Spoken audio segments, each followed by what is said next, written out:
Hello trading friends and welcome back to Forex Focus, brought to you by tastyfx, taking a look at almost all asset classes here in light of the potential for recession. Plenty of people calling for after a slew of data from the U.S. pointing lower for the U.S. economy, and that was kind of the last vestige of the global economy, as we've been seeing poor data relative to the last couple of years across Europe and across Asia, and now in the U.S. as well, was the straw that broke the camel's back here on all-out recession fear. We've had the stock market dipping lower multiple days in a row. We had VIX get all the way above 60 at certain points in the most recent trading session, and certain markets pricing in a considerable potential for not only much lower interest rates in the U.S., but does the Fed need to come out with an emergency rate cut, which would be the first since the pandemic, to get interest rates off of the 5.5% highs here in the U.S. and get them closer to 3 or 4%, something more palatable for the economic slowdown that we're currently seeing. But let's dig into the data that spawned this bout of selling and fear in the market. It goes back to employment here for July. The numbers that came out the first couple of days of August, reporting on July, showed not only a much lower than expected non-farm payrolls, so addition to the U.S. workforce was only around 100,000 jobs versus what was expected closer to 200,000. And if you look at that non-farm payroll number for the last several months, that's been around 200,000, and in some cases higher than that, dipping recently, and considerable underperformance in July. And then also you throw in the unemployment rate, which we haven't really been looking at for years now, going back to the pandemic, getting all the way up to 4.3%. This was expected at 4.1%. That might not seem like a lot, but that's a big miss here for unemployment. And it's the third month in a row that unemployment has been higher than expected. And now climbing higher than 4% here is definitely ringing some alarms for the central bank. And just as a quick aside, the central bank primarily monitors inflation and employment. Inflation has been the big piece for the last couple of years, getting it down from its highs at 8 or 9% at certain points in the U.S., now well into the 2 handle. They like inflation at 2% even. And in recent months, the idea of will they or won't they cut rates has been largely focused on getting inflation from 2.8, 2.9%, 3%, depending on what metric you've been looking at the last couple of months, to 2% even. Well, inflation now is around 2.3 or 2.5%, depending again on what metric you're looking at, core versus headline and CPI versus PCE. But it all doesn't matter because the employment story is really taking over, this upticking over 4%.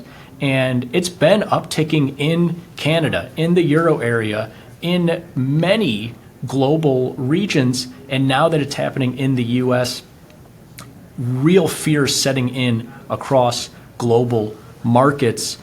Let's take a look at what that fear looks like here. The VIX, which is the S&P 500 volatility index, and it's a measure of options prices on the S&P 500, and really has become in the last 10 to 20 years the go-to metric for equity market fear, because if option prices are going up, insurance on the stock market is going up, and this VIX helps to measure that. And the price levels that we saw in the last couple of days, some of the highest since the pandemic, at certain points getting above 60 for the first time since March 2020. And as you can see, this is one that gets into this rarefied air very rarely. Not only has it not happened in recent years, but if you remember along the pandemic there, this fear market was only at these levels for a handful of days. Of course, the pandemic went on for years. It's still going on in certain ways, but the fear around it in the equity market didn't sustain for that long. And so this is a really meaningful price point, seeing this VIX get to above 60.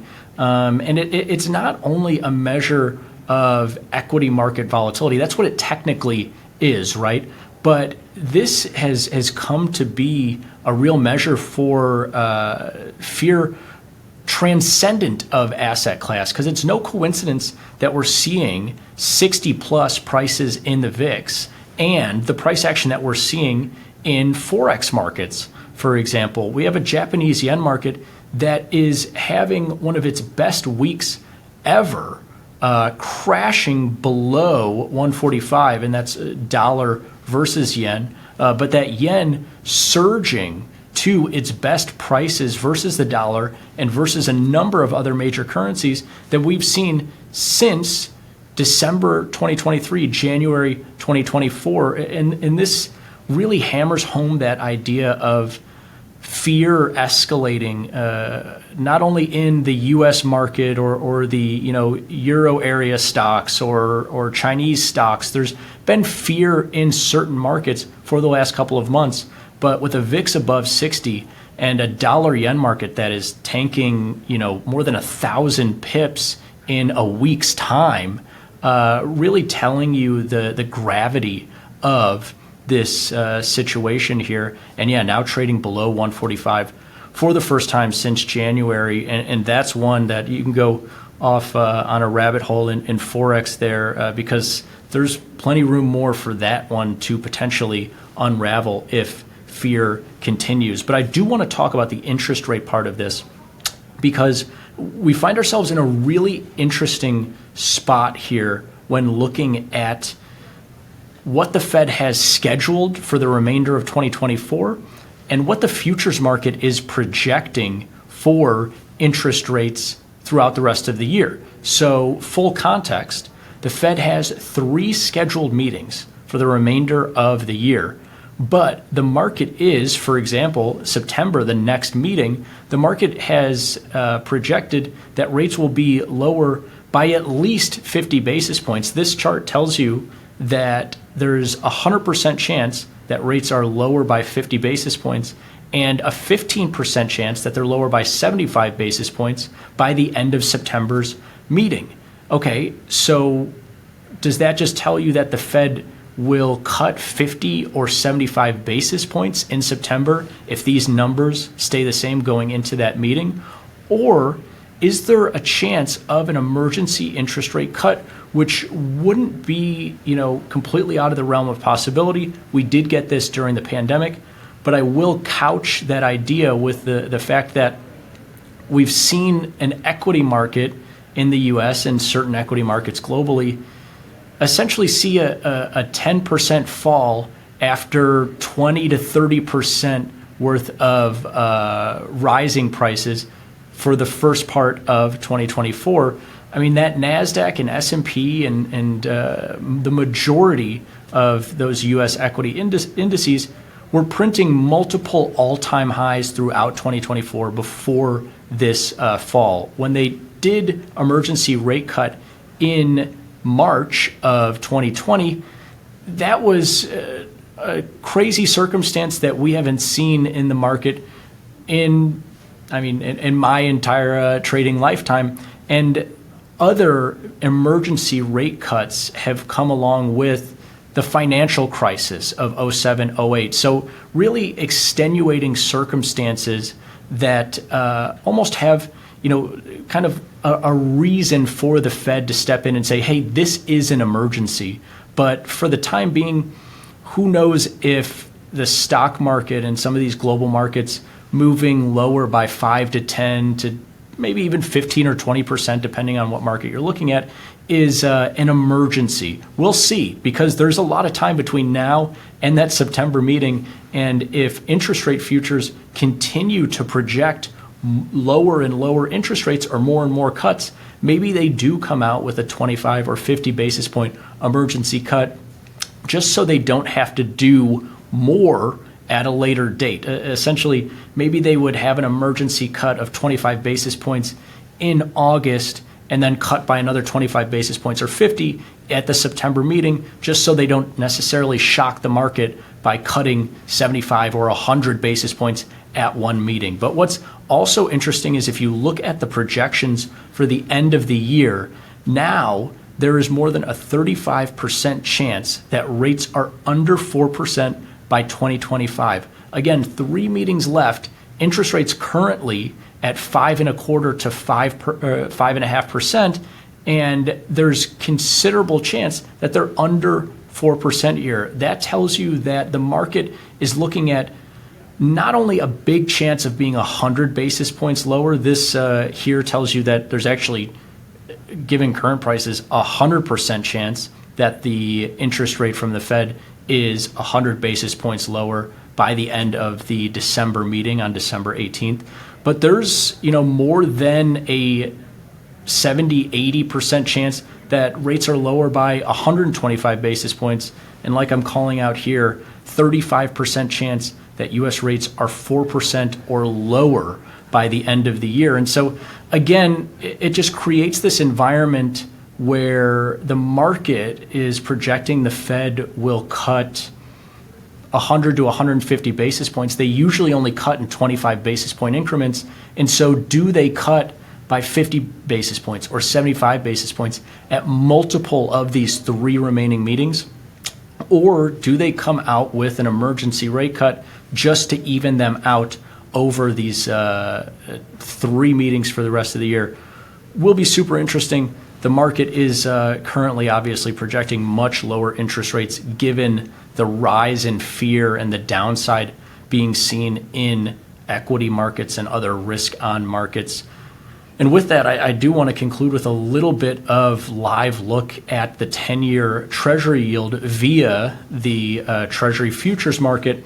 And you've seen this thing crash below 4% at certain points in the trading session here following that non-farm number, getting close to 3.5%, which would be the lowest there since really the middle part of 2022. And remember, that was the ascent for interest rates there. That's when we were still hiking to counteract inflation.